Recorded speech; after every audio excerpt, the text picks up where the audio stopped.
Mega was actually born when I was doing my master's thesis in Spain. It was so cold that I was always sick and there was nothing else to do but read fashion magazines. And so I became literally obsessed with putting a fashion magazine together. At that time, we had no glossy magazines in the Philippines. It was that long ago.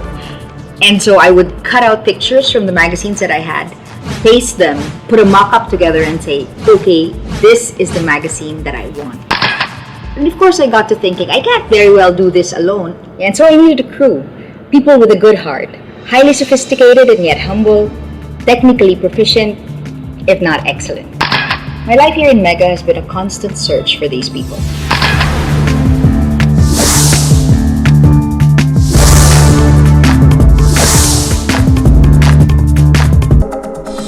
Fashion is a statement and a story.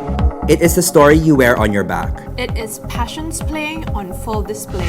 The commune.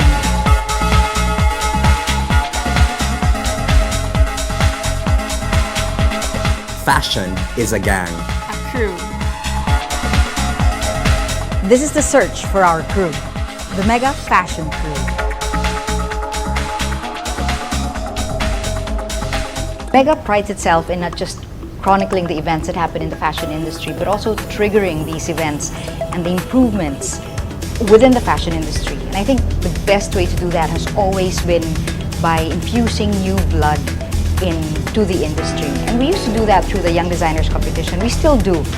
But we realized that it's not enough. It's not just young designers that we need, but in order to showcase the work of these designers to the world in general, we need a whole team of people, a whole fashion crew. And who do we work with? We work with photographers, makeup artists, fashion stylists, hairstylists, and of course models. And we thought that we should give them a chance also to be known. We need to discover new people.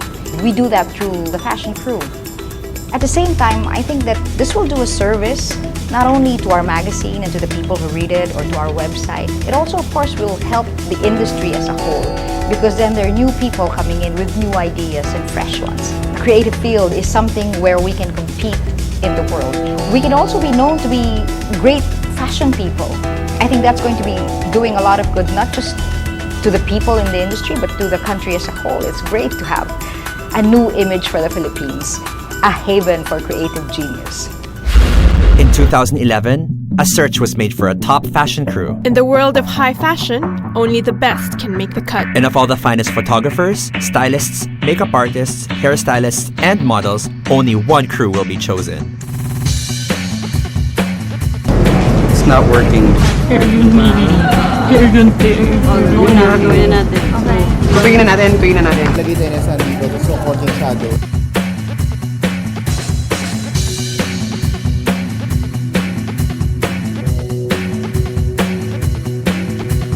We've witnessed our contenders' journey towards the sought-after victory. These are the stories behind the struggles and successes. My biggest fear in this world are snakes. And for me to be the only model that is scared of it, for me, I think this is making this challenge even harder for me than for any other model, because the other models were even making fun how easy it's going to be. Judges, sinisigurado ko sa inyo nagkakamali kayo na at pagsisisihan nyo na tinanggal nyo ako dito sa contest na to. I'd like to do a voluntary exit. I have a son. He has a very rare heart condition, and we were able to get a grant for surgery in Singapore. Sa pagkaka-eliminate ko, nawalan ako ng chance na makapag-work along with Mega. Yung dream ko na ma-publish yung work ko sa magazines, parang nag-stop na. I don't understand the judges like her, but tinanggal siya. Hindi ko maintindihan kung bakit. There was a conflict with Nico and I. Anong sinabi kanina? Step up your game. Kasi anong babalik mo na puti? Huwag mo mukhang katalo? I don't think there's a problem with that. Kasi siya naman nagsabi na ihati na lang yung men's and women's. Pinayagan kami kahit saan pwede mag-shoot. And then you stick to the white background. It's not gonna work. Like seriously, on that corner, sana dyan na lang kami sa labas. Tahimik siya and then bigla siyang nagdabog. Ang ginawa niya sa akin, ikaw, higa, man siya sa akin. Tapos dito, tingin, left, right, yan. Yung okay naman sana, Kaso lang kasi my parents never yell at me. Nasigawan niya lang ako ng konti, tapos padabo, galit. Hindi ako. As a photographer, it's your job to do that.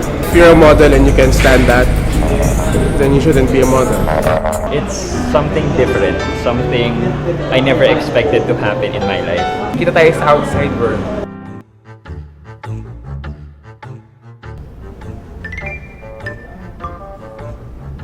Champion Infinity with powers of 3. You know, that was a very good episode of Shake, Rattle, and Roll. This is a very good pilot for a sitcom. Okay? You make an excellent comedian. Champion Infinity. Ay, joke. Nakikita ba ako? Okay. Just, wait 1 second. Ow.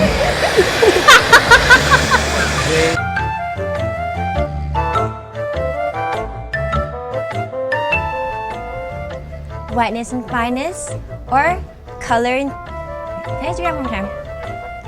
Bleach, plain power. Sorry. I'm sorry! One more time!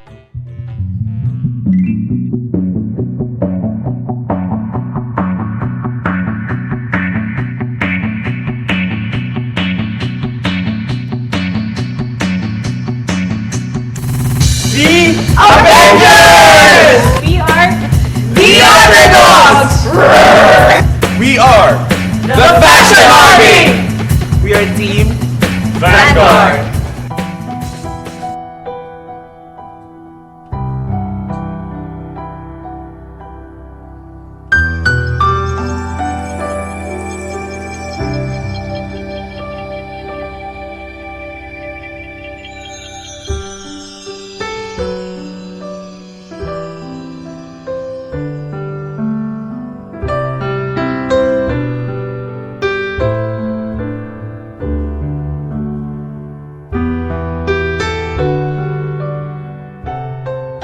All endings have new beginnings. And as the contenders were getting fewer, they now know how to play on each other's strengths and weaknesses. To determine who gets to be the only crew standing, we have to take things a notch higher. I'm going to give you one more challenge.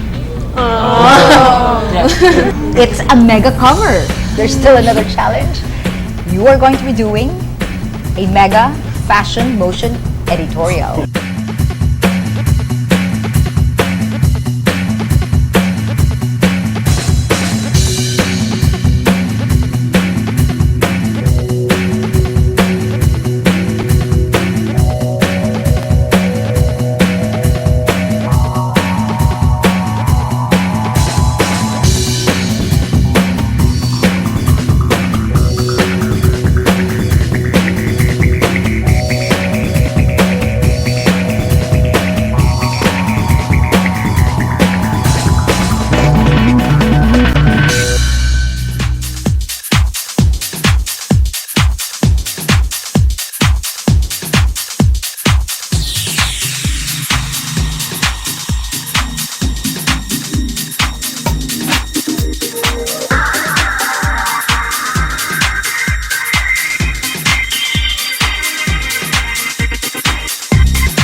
It's still anybody's game as the drama gets more real and the search for Mega's top fashion crew continues.